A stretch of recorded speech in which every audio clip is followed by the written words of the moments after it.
যে বাবার মুখে বিড়ি সিগারেট, সে তার সন্তানকে উপদেশ দিবে কিভাবে? যে বাবা মা কোনোদিন ফজরের নামাজ পড়ে না, এই অপদার্থ মা বাপ তার সন্তানকে শিখাবে কি?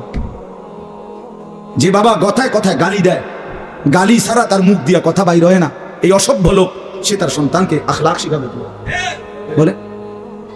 বলেন মিয়া, সে কি শিখাবে? মুখে বিড়ি খাইতে খাইতে ফুট ফরালে বেড়া মানুষ, কি মানুষ হইতো? হেইতে জিগাই যে ওই বাচ্চা যদি জিগা আব্বা আমনের মতো নিতাম, বিড়ি হই না? যদি বলে না ফুট আমার মতো হইস না, তো যদি ছেলেটা যদি জিগায় যে আমনের মতো না হইলে যার মতো হইতাম তার মতো আমনে সহ হইলে অসুবিধা কি? চলেন বাপ ফুট দুজনে আব্দুল কাদের জিলানির মতো হই। বুঝেন নাই কথাটা? এটা জরুরি বিষয়। বাপ সন্তানের আখলাক, এটা মানুষের সবচেয়ে বড় সম্পদ। রাসূলুল্লাহ সাল্লাল্লাহু আলাইহি ওয়াসাল্লাম বলেন, মা নাহালা ওয়ালিদুন ওয়ালাদাহু মিন নুহলিন মিন আদাবিন হাসান। কোন পিতা মাতা তার সন্তানের জন্য সবচেয়ে বড় কি রেখে গেল? নবীজি বলেন, সবচেয়ে উত্তম কি রেখে গেল মা বাপ? আমার বাবা মা তো মরে গেল, কিন্তু সন্তানের জন্য রেখে গেল কি?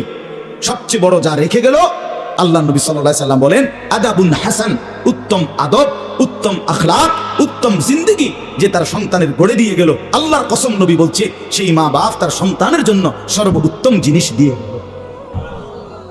গেল। সোফা দিয়ে গেছে, এটি থাকতো না। আমনে মইরা 20 বছরের মাথায় কবর থেকে আইসা দেখেন আমনের নিজের ঘরে আমনের ফার্নিচার একটাও নাই।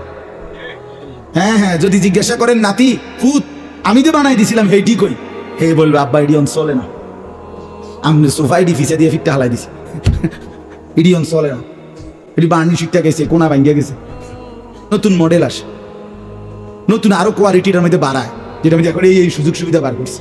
তো এখন মহিলা এই যে শুরু করবো ফ্যান ফ্যান, যে এটার মধ্যে বরফ হয় না, এটা আগেরটি বদলাই, এটা কেনেন যে এটা এখন এটার মধ্যে বরফ হয় না, মানে বরফ জমে না আর কি, এমনি ঠান্ডা থাকে, একই নন ফ্রস্ট না কি যেন।